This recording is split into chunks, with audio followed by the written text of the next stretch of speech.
working with kids or something, have somebody take a picture of you. You all have smartphones and cameras, right? Yeah. Pretty much. Yeah, just those action pictures really come in handy later. You know, when they want to make albums and say, as you're teaching, they want to get pictures of you actually working with kids. You pick the better ones, you know, the ones that look good, as opposed to maybe one or two that they snap like right on the spot. You ever get a picture right on the spot and say, that's the wrong picture? You ever have that happen to you? Driver's license maybe or something? Do I have to find a kid and take a picture with them? No. If there's a teacher or one of your friends. Is this like future reference? Yeah. Okay. Do you folks have, I was going to ask you. Yeah, you had a question about your computer. Yeah. Do either one of you have a portable with you, a laptop? No, I No. never learned. Okay. You bring yours next week. Yeah. But the thing is this, that I want you all to know, say if this is your computer, you all have laptops or do you have desktops? Laptop. Okay, so they're all PCs or Macs? PCs. Anybody have a Mac? Okay, you do. You know how to find out how much memory you have and all this other stuff on the Mac? No. Good. Okay. I'm showing you this because this is basic literacy for technology. And if you know this, this will make you more knowledgeable about what you're working with, because these are your tools. I mean, these are your professional tools. I hope you realize that your computer, your phone actually is a professional tool also. So the more you know about it, the more you can use it, the better off you are. On a PC, so this is the dashboard, you have Windows, if you have a Mac, and Windows has certain requirements, so you need to know how much RAM you have. And what does RAM mean? Any idea? Yeah. It's like memory. It is a kind of memory, special kind of memory. Starts with an R. Random access memory. So what that means is, whenever you turn on your computer is like this room. This room is a 50-person room. You can put 50 people in here. If someone else wanted to come in, somebody else would have to go out. Does that make sense? The RAM means how much memory you have that can be stored when the computer's on. So if you have 2 gigabytes of RAM, which is pretty standard now, if you have 2 gigabytes of RAM, that means that if you have 3 or 4 graphics that are open and Microsoft Word open, you can't do anything else. Nothing else. That means that you have to shut something down before you can actually, don't start your computer yet. So you don't have to, you'll have to shut something down to put something else in. So you need to know, you always need to know how much RAM you have on your computer. Do you have, by any chance, a portable with you? No, I don't. Okay. Sometimes people do, and I'd show you right now, but you'll bring yours next week, and I want to show you everything about that you need to know, so that when you continue working with technology, it won't crowd you out. In other words, you be the master of it. You don't be the master. You don't let it master you. So the RAM itself is very important, and if you have only 2 gigabytes of RAM, you can upgrade your memory really cheaply. So you can double that for about $50 or so. And that will give you a quicker computer, things will go quicker, and you can have more things open. So bring that in next week, and each one of you, I want you to, I'll show you how to figure out how much RAM you have. I'll show you all next week, and then you can check yourself. Then you can ask me if you have questions about upgrading and so on. The other thing I want you to, well, a couple of things. Then there's your hard drive.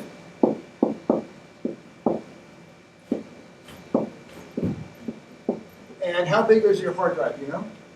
Anybody know how big your hard drive is? Okay. Why do you want to know how big your hard drive is?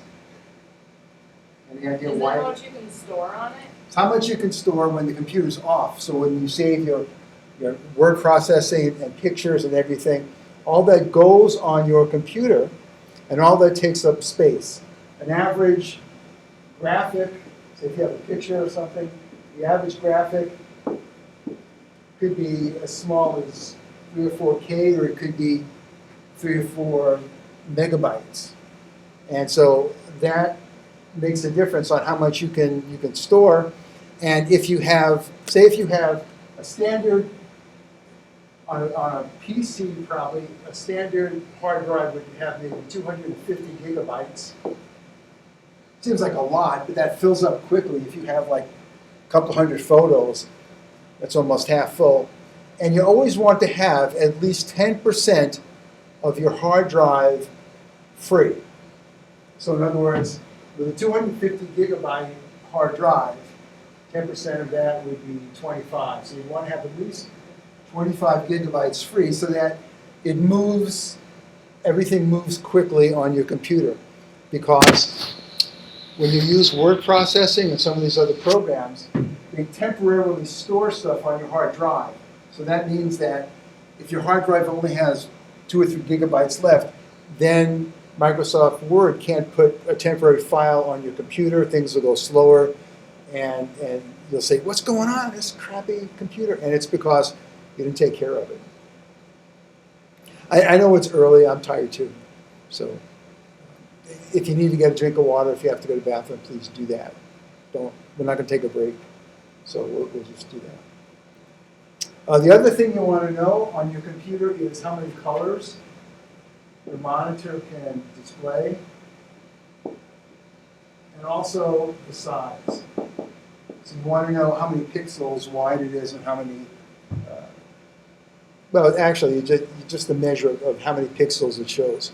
On a Mac, let me show you how this works on a Mac, and then next week I'll show you this on a PC.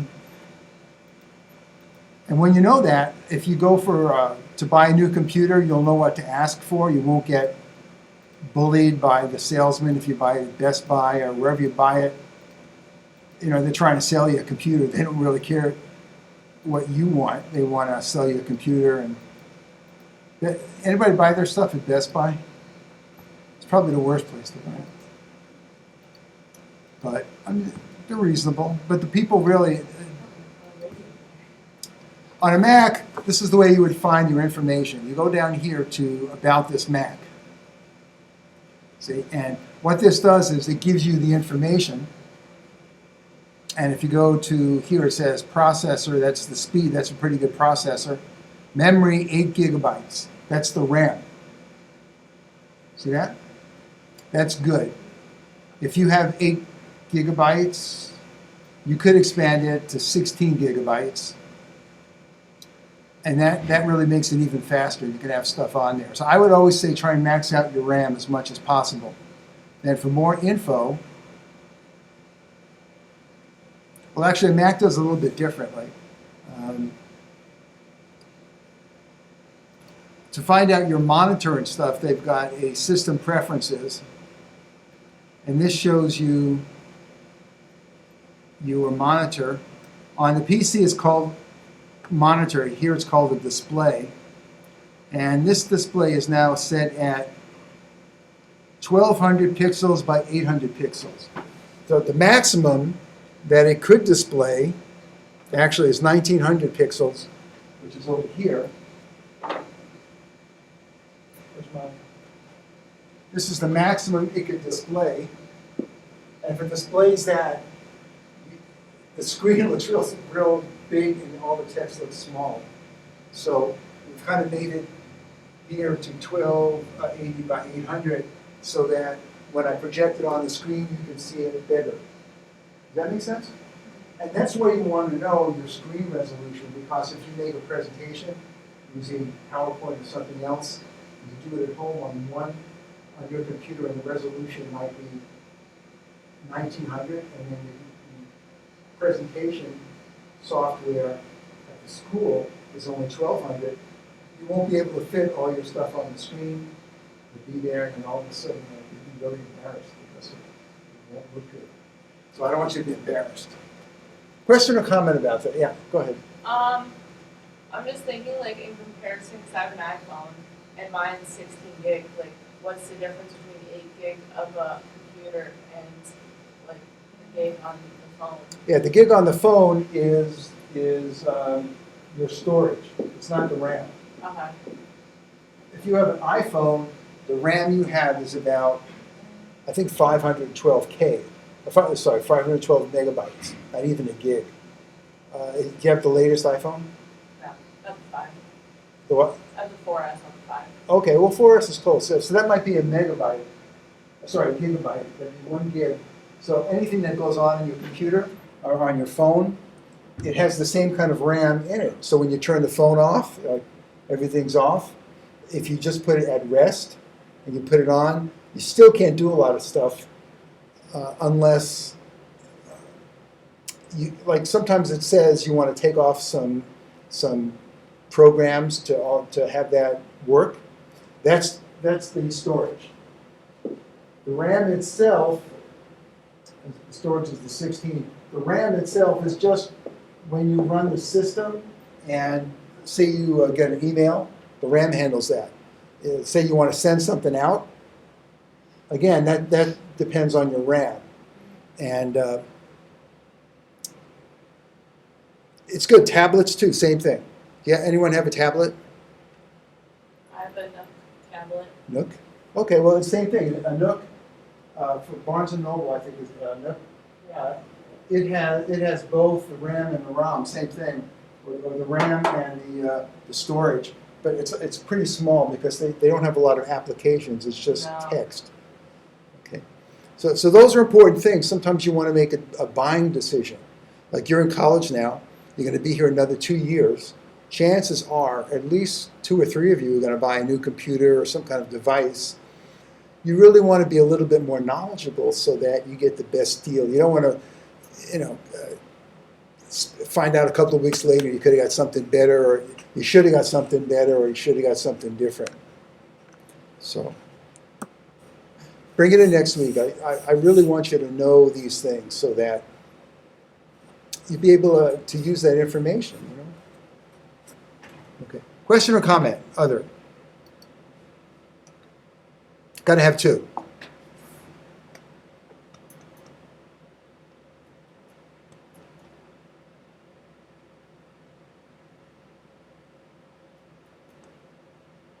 What do you think? Totally new? I mean, is this something that you've never heard before? Or what? I've heard of RAM and gigabytes, but I never understood what it meant. Yeah, that's true. Most of the computers that you have, you can put in your own RAM. So what would happen would be, especially with a Mac, you can do it on lots of PCs. What you would do is, we'd find out what kind of machine you have, and you can look online and see if it's user upgradable. If it is, I mean, you can save yourself so much money by ordering something online and then just putting in the RAM, because it fits right in. It fits right in. And there are YouTube videos to show you how to do almost everything. So it's really good. Another thing that you might want to consider is your storage. See, when you have like your hard drive and it's 250 gigabytes, you can easily upgrade your hard drive to double the size for maybe $50. And so what you can do is, again, ask your parents, or stop smoking, whatever it is, get the extra $50. And the average hard drive goes at 5,600 RPM. That means that every minute it spins 5,600 times. That's the standard pretty much for hard drives. If you upgrade, you can easily upgrade for $50 and get one that spins at 7,200 RPM, which is the newer standard, and your machine will be much faster because it's spinning faster. Does that make sense? Where is it spinning? Sorry? Where is it spinning? It's spinning, the way the hard drive is, if this is a hard drive, and you have, there's like a hard metal, like a record from a record player. And what happens is it spins, and as it spins, it sends information up, through the wires and so on. Everything is stored digitally. And so what happens is it spins, and this is where sometimes, have you ever heard about fragmenting and defragmenting a hard drive? No. Have you guys ever heard that? Yeah, I've heard of it. Okay, so what that means is when you write a document, it's stored here on your hard drive. Then the next time you open it up and you make a change, the change gets stored here. Then the next time you work on the hard drive, it may get stored somewhere else. And so that's called fragmentation. So after a while, if you've never defragmented your hard drive, it will write slower because things are all over. Defragmentation means it takes all the stuff that's related to this and it puts it in one spot so that when you read it, it comes up faster. Now, Windows has that built in where you can defragment. The Mac does, but there are programs you can get to defragment your hard drive as well. Just standard stuff, but you can get a faster one. So if you get a faster hard drive with double the amount of memory, then you just have a faster, quicker machine that's not going to crash on you and it's not going to cause trouble. Yeah. For that 7200 thing, what was that for again? For the hard drive. So having like the faster spinning thing, what benefit does that have? It's faster. The machine is quicker. Yeah. Okay. Yeah. Go ahead. What's the difference between a hard drive and a computer and like an external hard drive? The difference between a hard drive and a computer, there are three kinds of outside drives. So, for example, if you have a computer here, let me just use the black, actually black's the worst one, and you have the internal storage, let's say 250 gigabytes, that's as fast as you're going to get. You can get external storage, say for another 250 gigabytes, it's going to be slower. What's wrong? Oh, I was just saying I want an external one too. Well, yeah, external ones, you can actually get some good external ones, and you can get them for like 50 or 60 bucks. The USB, the link attached to your USB port. What happens is you can put a new system on there. And this is what I would recommend everybody do. Do you have a backup?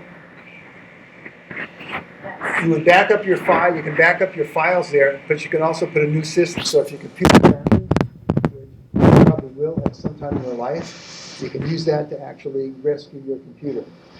So that would be something you could bring back and forth to school as well. The other kind of storage external is that little USB drive you guys have, right? Okay. You only use this to carry files back and forth. Don't open a document on your little thumb drive because it only has a certain amount of read writes, like maybe 4,000 or something. Then they fail, and they're very, even though you may not have problems. It's best not to open stuff on there. So if you're working on a document it's on the thumb drive, just drag it to the hard drive.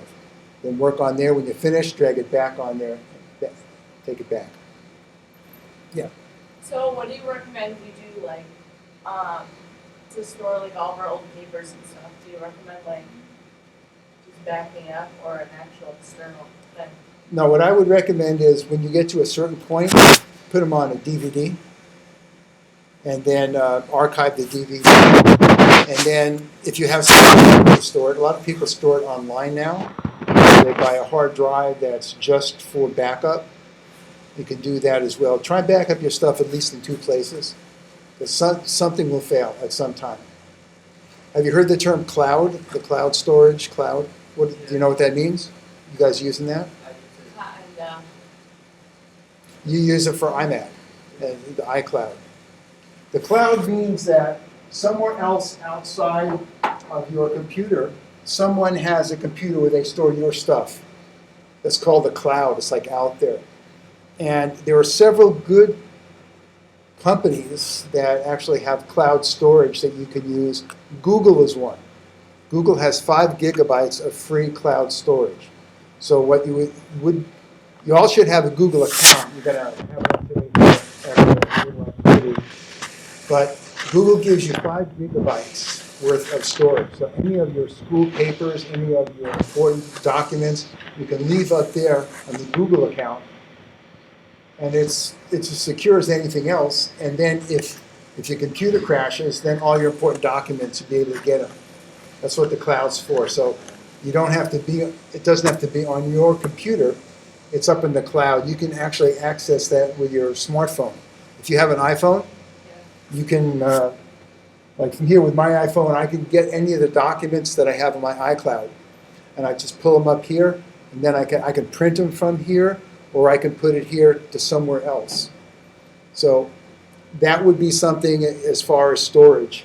And you bring in your stuff next week, and I'll get you all set up with a couple of different ways to store your stuff. Do you want us to all bring it out of that? No. If you want to, you can. But I want to show you all the stuff on your laptop that you would need to know to kind of make good decisions and also to know what's going on. I mean, you're going to be using this the rest of your life, seriously. And it'd be good now before you start teaching to really know how to get the most out of your computer and technology. Just pay a lot of money for it. My parents did. My mom got me this thing called Student Backup Assistance. Mhm. Have you ever heard of that? Yeah. Is it good? Yeah. What does it do? Because like every once in a while, I say, "Do you want to back up your stuff?" And I thought, I'm not gonna say yeah. Yeah. But where does it go? It goes up to somebody else. It goes to their storage. How do you access it though? I know- Well, you have a password, and you should have a Ah. password and an address. yeah. And then you get to the address, you put in the password, then you see your directory. Okay. Now, does anyone have Dropbox? What's that? Okay, I'm going to show you how to do that next week. You're all going to get an account at a place called Dropbox. And Dropbox is a cloud storage that gives you 5 gigabytes, but you can access it from anywhere, any computer you have, from your phone. What's nice is when you put something on your computer here and you go home, it's on your computer at home. It'll be wherever you have Dropbox, you'll be able to access it by opening a folder on your computer, and your documents will be there. Not only that, but say you're somewhere and you need a document and you can't get it for some reason, you can actually go online at Dropbox, and if you there's a public folder, and if actually online you can see your whole directory and you can download it right from there, wherever you are. So you don't have to bring anything with you. You just go to Dropbox and bring it down. So I'll get you started with that next week. Okay? That's storage. Good. Other questions or comments? There was one more. That was a good one. One more. What do you think? I mean, you think this would be worthwhile, or am I wasting your time? No, it's worthwhile. Sorry? It's worthwhile. I hope. I mean, I think a lot of people don't know like what RAM and storage does. I have no idea. It's like common terminology there. Yeah, you hear it. Yeah. You just don't know what the heck it does for your computer. Well, if you can upgrade, you'll have just a better machine, so you won't have to go and buy one. You know, feel like you need to buy one after 2 years because your machine's not too whippy. So you feel like it's more worth it to like buy the extra storage then? Yeah. Okay. I do. That's how much. But it depends. A lot depends on